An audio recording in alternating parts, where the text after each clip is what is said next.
Finding a historically significant artifact is only half of the battle for an archaeologist. As soon as they've located an object or a place, their next job is to explain its purpose or its history. That isn't always possible for them, and nor is it always possible for their fellow experts, who they contact when they get stuck. That means some of the most amazing discoveries of recent times are currently unexplained. So we've put them together in this video for you to see if you can solve the mysteries.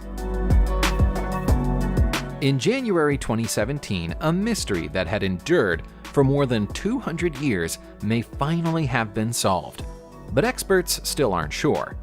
The mystery revolves around this bizarre ancient Roman object that was discovered in the ruins of the Villa di Paperi during the 1760s, which was destroyed by the volcanic eruption of Mount Vesuvius in the year 79.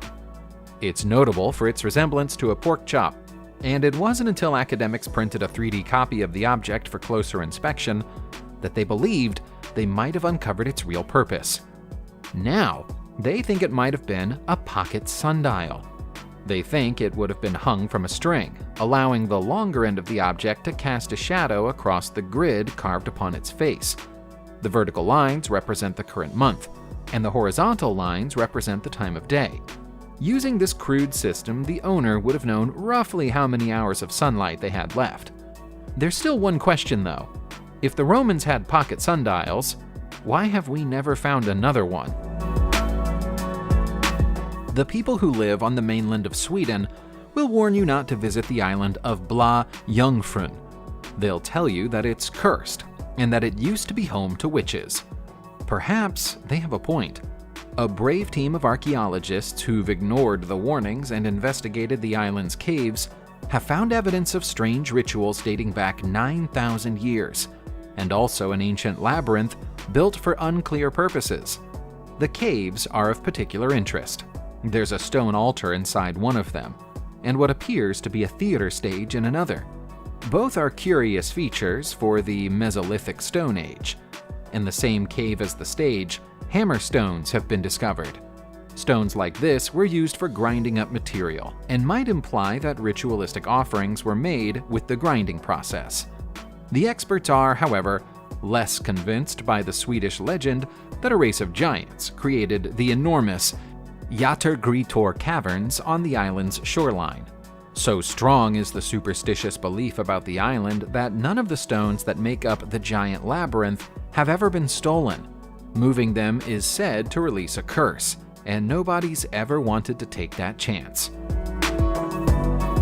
So much speculation has built up around the contents of Vault B of the Padmanabhaswamy Temple in Kerala, India, that it's almost become a legend. It's said that there are solid gold ropes in there, along with Napoleon's coin collection, belts made from diamonds, gigantic emeralds, and barrels full of gold. The only issue is that the doors of the vault can only be opened by an incantation, and nobody knows what the chant is. The origins of the temple, which is dedicated to Vishnu, are shrouded in mystery. It's referenced in Tamil writing from the 6th century, but is thought to have been considered old even back then. Vault B is the only one of the temple's 6 vaults that has never been opened. All of the other 5 contained treasures, but the richest of them are believed to be in this 6th vault. The giant cobras carved onto its doors are said to represent an ancient curse.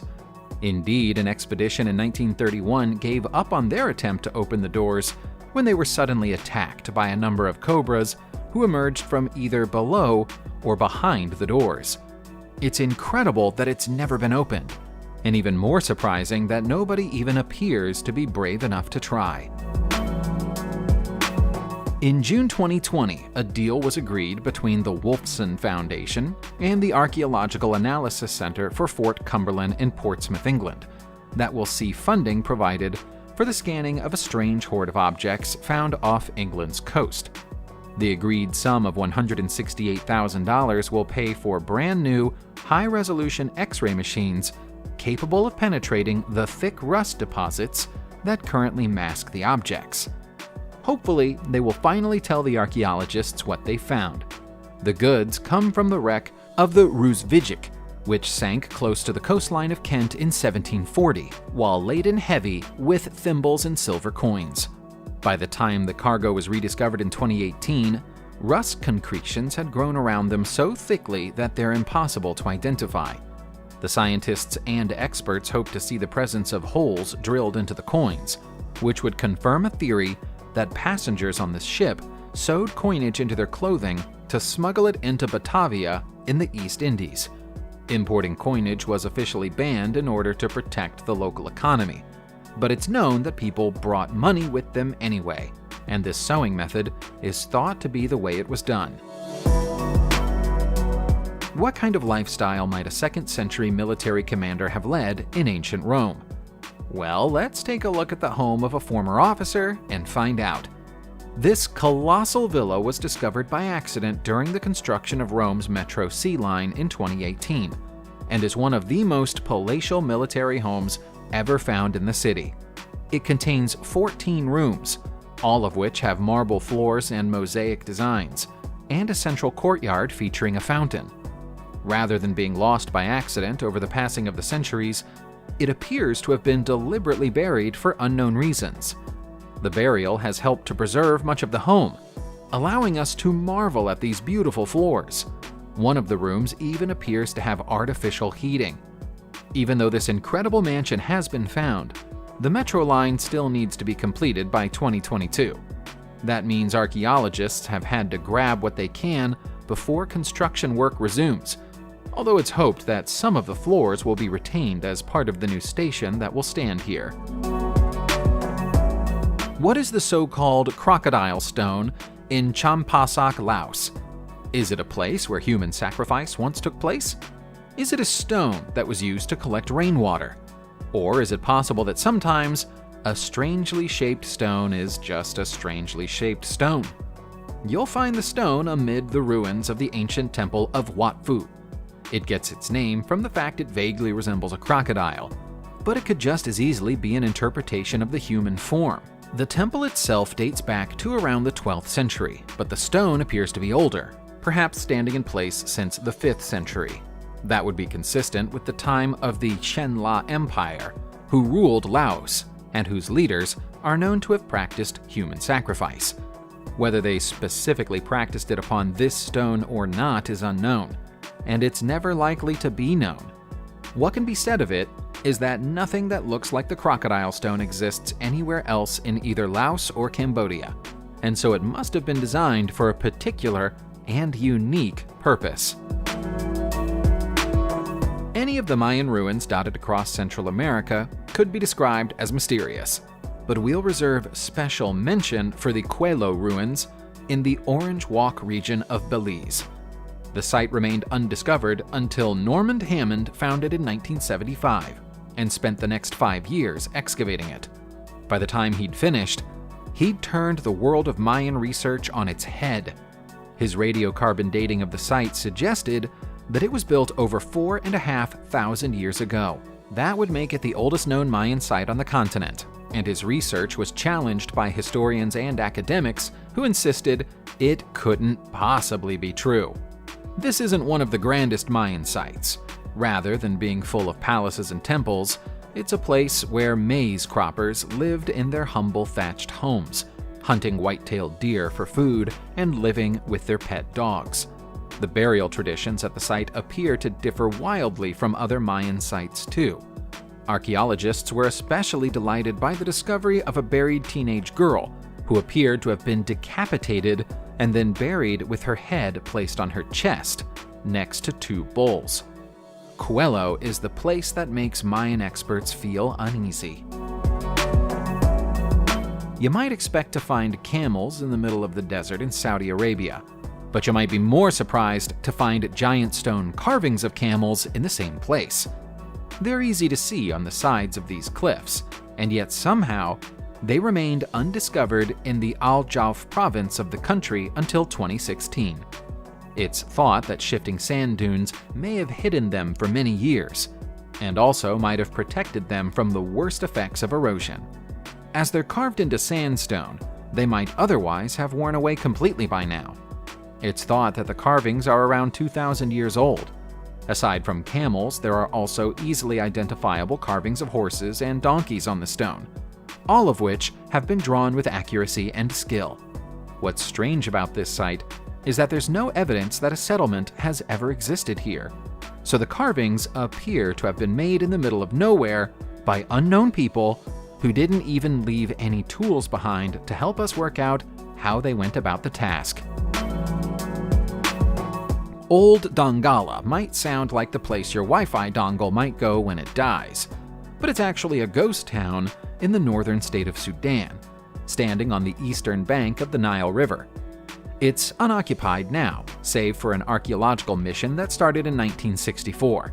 But between the 4th and 14th centuries, this city was the capital of the Nubian kingdom of Makuria. The modern city that replaced it is around 50 miles away, founded by people who abandoned the old town in mysterious circumstances in the 14th century. There's no sign of conflict in the ruins of the city, and it isn't thought that it was ever flooded by the Nile. So why the occupants of that era chose to leave it is a riddle without a solution. The original exodus appears to have taken place before the 14th century, according to writings in the Book of Knowledge. By the year 1348, the native people had already left the town, and it had been resettled by Genoese merchants. There's no apparent reason why they'd have left the area either. So that's two different sets of citizens who upped and left without leaving a note of explanation. If you wondered how all of those camel and horse carvings remained unnoticed in Saudi Arabia for so long, you might be even more surprised that nobody spotted this colossal geoglyph of a killer whale in Peru until late 2017. It's difficult to miss, and it's been visible in the desert for at least 2,000 years. The form of the geoglyph is slightly open to interpretation, but most people who've looked at it believe that it's an orca, also known as a killer whale. To be fair to the people who've failed to notice it for all this time, it's in a comparatively remote region in the Palpa area of Peru South. Orcas were considered powerful, almost mythical creatures in ancient Peru, so this nearly 250-foot-long interpretation of one was likely an attempt at appeasement to a deity. Photographs of the orca were taken from a passing plane during the 1970s, but the photographer didn't realize its significance and didn't keep any accurate record of its location. It took another 50 years to find it.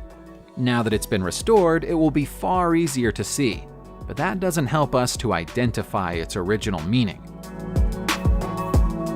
Computers as we know them today began with the invention of the abacus, and so with that in mind, we present to you what might be the world's first personal computer.